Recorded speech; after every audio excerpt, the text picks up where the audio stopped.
सनातन हिंदू धर्म, जिसे विश्व का सबसे प्राचीन धर्म माना जाता है, ने न केवल पूर्वी अपितु पश्चिमी विश्व के वैज्ञानिकों, विद्वानों और दार्शनिकों को भी गहराई से प्रभावित किया है। सनातन धर्म के ग्रंथों जैसे वेद, उपनिषद, भगवद गीता, रामायण और महाभारत में निहित ज्ञान, दर्शन और वैज्ञानिक दृष्टिकोण ने पश्चिमी बुद्धिजीवियों को आश्चर्यचकित किया है।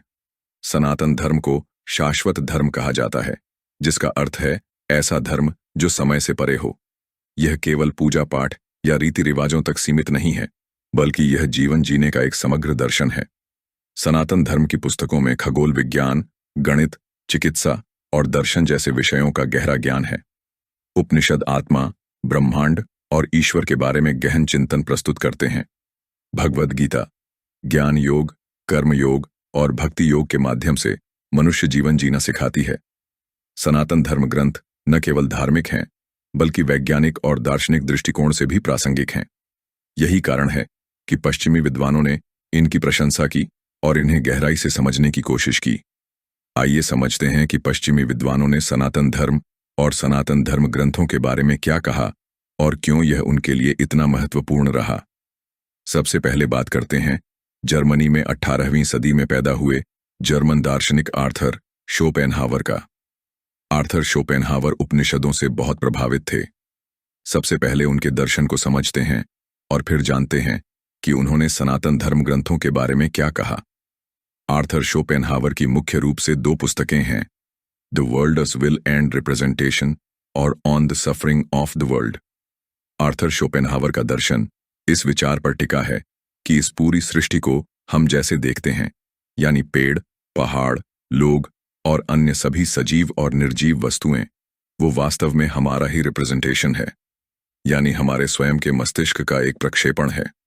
इसका यह अभिप्राय है कि ये संसार वास्तव में ऐसा बिल्कुल भी नहीं है, लेकिन हमारी अवधारणाओं के कारण ये हमें ऐसा प्रतीत होता है।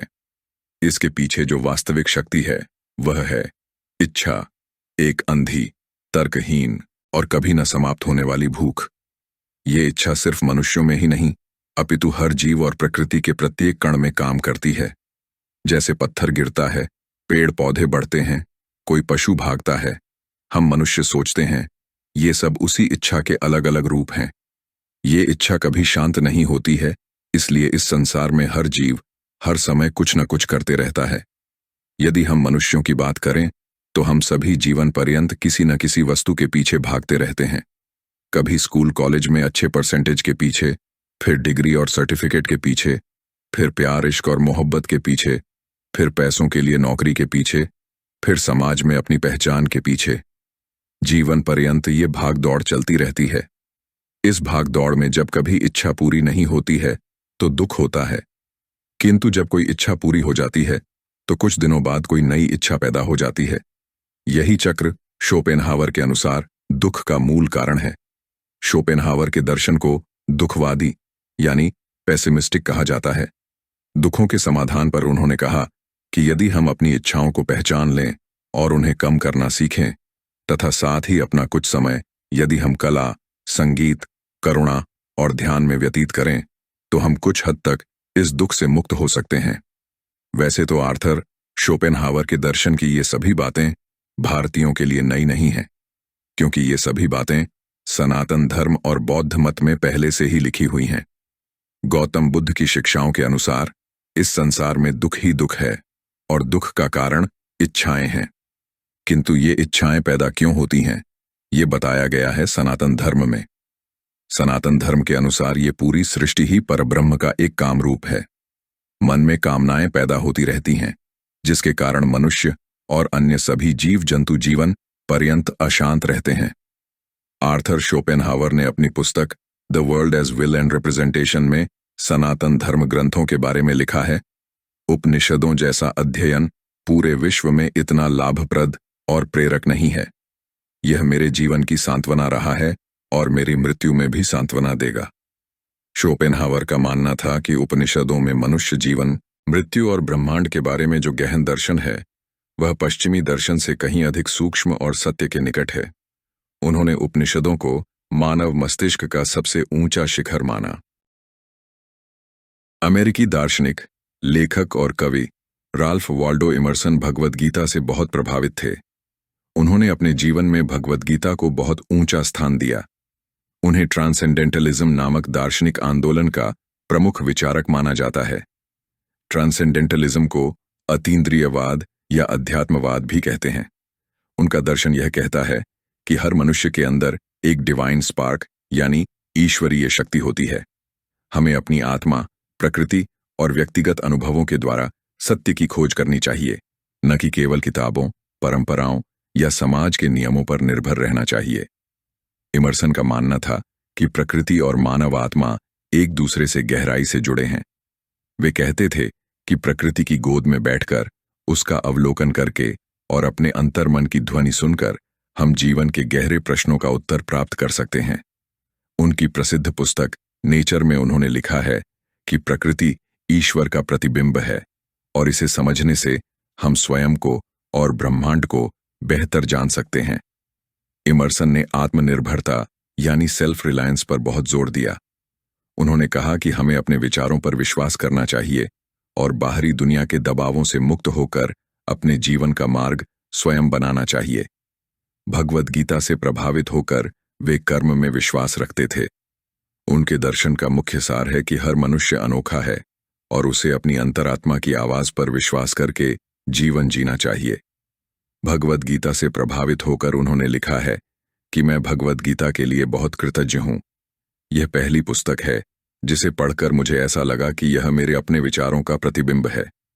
इमर्सन ने भगवद गीता के दर्शन, विशेष रूप से कर्म योग और आत्मसंयम की शिक्षाओं को पश्चिमी दुनिया के लिए प्रेरणादायक माना। उनके दर्शन और लेखन में सनातन धर्म के विचारों का प्रभाव स्पष्ट दिखता है। अब बात करते हैं अमेरिकी लेखक और विचारक हेनरी डेविड थोरो की। इन्हें राल्फ वाल्डो इमर्सन का शिष्य माना जाता है क्योंकि इनका दर्शन भी ट्रांसेंडेंटलिज्म यानी अतीन्द्रियवाद पर आधारित है।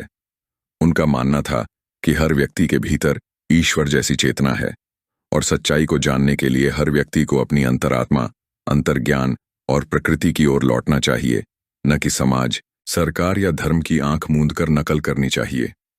थोरो का सबसे प्रसिद्ध प्रयोग उनकी पुस्तक वॉल्डन में देखने को मिलता है। उन्होंने 2 साल एक जंगल के किनारे वॉल्डन पॉन्ड नामक जगह पर झोपड़ी बनाकर बिताए और सिद्ध किया कि सरल जीवन और गहन सोच यानी simple living and deep thinking से सच्चा आनंद पाया जा सकता है। उनका यह विचार था कि मनुष्य को बाहरी भौतिक वस्तुओं में परम सुख नहीं मिलेगा, अपितु प्रकृति और आत्मचिंतन के द्वारा ही सच्चा सुख और स्वतंत्रता मिल सकती है। उन्होंने अपनी पुस्तक सिविल डिसोबीडियंस में यह भी लिखा है कि जब सरकार अन्याय करे तो नागरिकों का कर्तव्य बनता है कि वे उसका शांतिपूर्ण विरोध करें। इस विचार ने महात्मा गांधी और मार्टिन लूथर किंग जैसे नेताओं को गहराई से प्रभावित किया। थोरो का दर्शन आत्मा की आवाज सुनने, प्रकृति से सीखने और सामाजिक अन्याय के विरुद्ध खड़े होने का दर्शन है, जो आज भी प्रासंगिक है। उनके विचार हमें सिखाते हैं कि स्वतंत्रता बाहर से नहीं अपितु भीतर से आती है। एक सच्चा मनुष्य वही है जो अपनी अंतरात्मा की आवाज सुने और उसे समाज की भीड़ के सामने ऊंचा रखे। वे भगवद गीता को नियमित रूप से पढ़ते थे। उन्होंने लिखा है कि मैं हर सुबह अपने दिमाग को भगवद गीता की भव्य और विश्वव्यापी दर्शन में स्नान कराता हूं। वे आगे लिखते हैं कि भगवद गीता के सामने हमारी आधुनिक सभ्यता और साहित्य छोटे लगते हैं। थोरो ने सनातन धर्म की सरलता और प्रकृति के साथ तालमेल को बहुत सराहा। कार्ल जंग स्विस मनोवैज्ञानिक और मनोविश्लेषण यानी साइकोलॉजिस्ट और साइको एनालिसिस के जनक सिगमंड फ्रायड के शिष्य थे। उन्होंने भारतीय दर्शन और सनातन धर्म को गहराई से पढ़ा, समझा और बहुत सराहना की।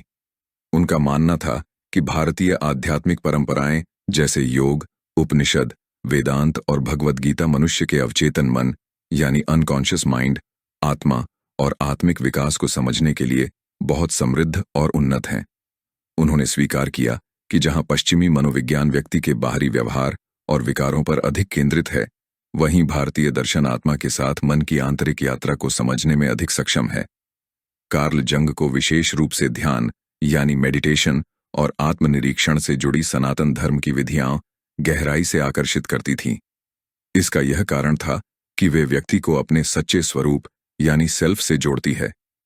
उन्होंने हिंदू धर्म के अहम ब्रह्मास्मि अर्थात जीवात्मा ही परमात्मा है के अद्वैतवाद को मनोवैज्ञानिक रूप से गहरा और वैश्विक सत्य कहा।